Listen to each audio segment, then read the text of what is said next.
Michael's parents left Somalia to escape war, hoping to build a better future in America. But instead of opportunity, they found isolation. They struggled with English, worked long hours, and expected Michael to uphold their traditions without question. At school, Michael was constantly reminded that he was different.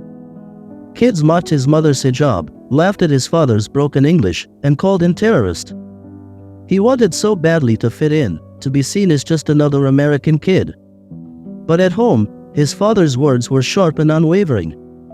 "You are not American. You are Somali. Never forget that." Every part of his life felt like a battle. His parents refused to let him attend school dances, play sports, or make non-Muslim friends. He envied his classmates who had the freedom to just exist without questioning who they were. One night, after a heated argument, his father slapped him and shouted, "You are a disgrace to your ancestors." Michael had heard those words before, but this time, something broke inside him.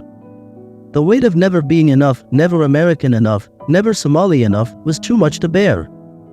That night, he packed a small bag, left a note on the kitchen table, and walked out. For years, he wandered. He slept on friends' couches, worked low-paying jobs, and tried to carve out an identity of his own. He changed the way he spoke, the way he dressed, even the way he ate anything to feel like he belonged. But every time he smelled the spices of Somali food or heard his mother's favorite song, the ache in his heart reminded him of everything he had left behind. It wasn't until he met other immigrants facing the same struggles that he started to heal.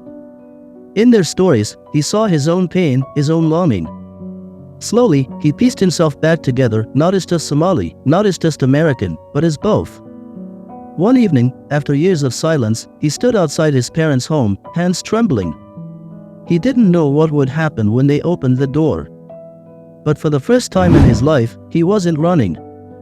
He was ready to face both halves of himself and finally find his place in the world.